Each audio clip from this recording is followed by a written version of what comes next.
messing around a lot lately in double drop D tuning. As you may have seen, one of the songs this week, of course, was in that. And we have a lot of tunes in double drop D. Oh, some that are not happening yet. But cool stuff you can do in there. It's a great key for improvising with really just keeping a steady bass line going if you want, and then find some notes, decide what mode, what key you want to play in. Play in D major, D minor,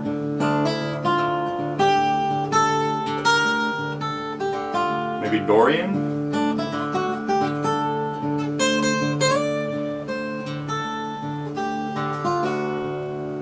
Anyhow, a lot of Steve Stills stuff. Steve Stills tunes work really well in this. Okay, but I digress. I'm here to give you the news. It is May 25th. It's the middle of birthday season around here in the Hogan household. Got a lot of birthdays in May, a lot of birthdays in June. Kind of starts with my nephew Zephyr early in the month, and Mom. Last week Mom turned 85. Next week Nani, not 85. And then in June, got a couple kids with birthdays. It's a long season. And my buddy Matt. So, a lot of cake floating around here. I gotta stay away from it. But some pretty cool things happened this week. I'm gonna go back into standard tuning, which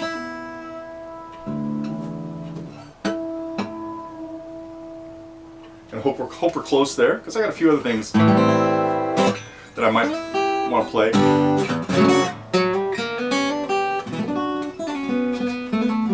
Still thinking about a lot of songs. I have been loving looking at the recommend a lesson list lately. There are some things on there that gotta watch out for some of these chords. You guys pick that one? Okay. Just in a weird mood today.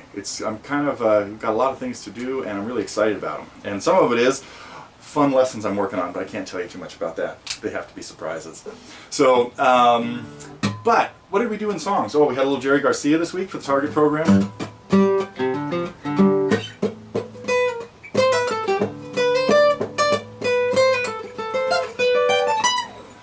And it was, of course, China Cat Sunflower, a tune that has always captivated me. I always thought it was just catchy. Great example of Jerry's tunefulness and melodiousness ability. So, what else? Oh, we had Find the Cost of Freedom, of course, Steve Stills tune, and then dipped into drop D tuning for little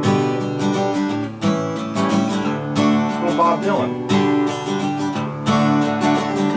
The song has a lot of variety in it because each verse is they get longer as the song goes on. That's, of course, Tambourine Man. And I think in that lesson, I think I talked a little bit about the Birds version, but can't remember now. May tackle that separately, but they just changed time in it. Instead of 3/4, they played it in 4/4 and solidified the chord progression. So let's see, what else did we have happening here? A couple fly on the wall lessons. There we go. With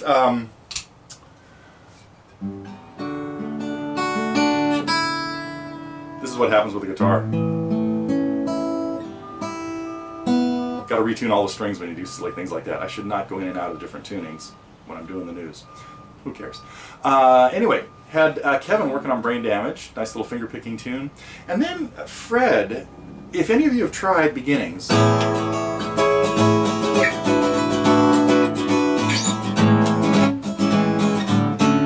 it's a hard one to sing and play at the same time because of the syncopation that's going on with the strumming and a different syncopation going on with the vocals. So Fred and I have been working on that a lot, and that was one of our other fly on the walls that came out this week.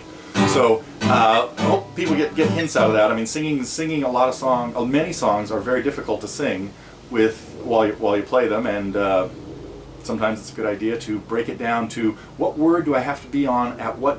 And what exactly am I doing? What strum am I on? So that's what Fred and I were working on in that one. The other news around here, oh, do I have this handy? Yes, I do. A couple things that have been going on the forum. Talking about capos. Now, I like this shove capo, and I notice a lot of other people do, partly because it goes on really quickly and easily. You can get it to the 3rd fret or something and play.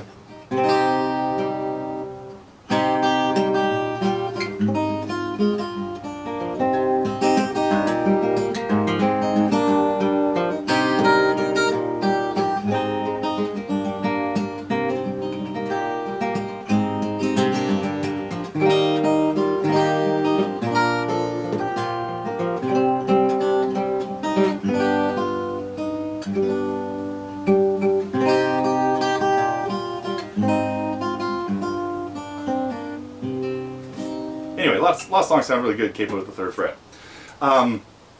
But I noticed a comment there where some people were talking about the 3rd hand capo, which is one that will cover up some of the strings. And to me that's always seemed like a bit of a mystery, because if you put it across the 4 middle strings, giving you essentially a drop D tuning, you can't play the E on the 6th string.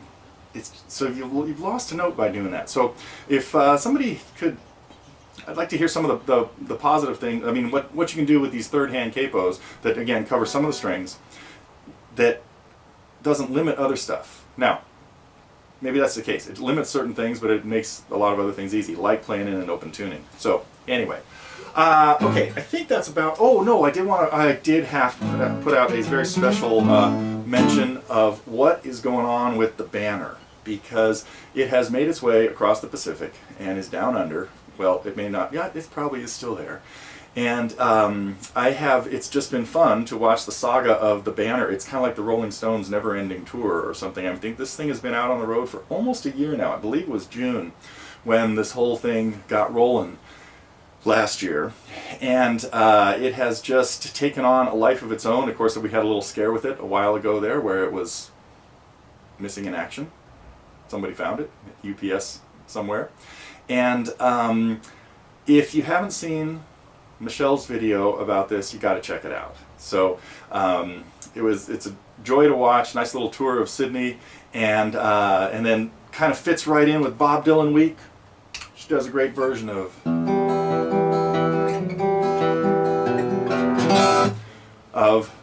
not a Bob Dylan song, but I'm sure you guys get the reference. So of Diamonds and Rust. So glad to hear that the banner is safe and in good hands, and I somehow don't think it's actually ever going to get here, because I think the list of people that it needs to get to probably keeps getting longer, and that's fine. I mean, this thing, it's just cool to watch. So enjoying it, and really appreciate all the videos that people are putting up of them signing it, having little ceremonies and everything. It's very, very cool.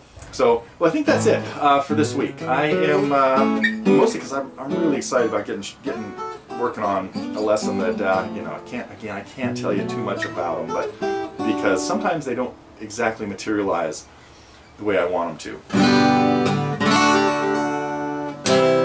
Anyhow, that is it. I'm checking out. I'm getting back to my real job, which, as you know, I love. So this is. Thanks to everybody out there that has made TG the world and the community it is, because without you, we wouldn't be doing this. But I think I already gave the drippy speech like when we had our 3rd anniversary a little while ago. So I'll spare you that. Okay, anything else? Anything I forgot? Any messes I need to clean up? I don't think so. See you next week, and it will be June 1st. Middle daughter coming home from college. Looking forward to it. See ya.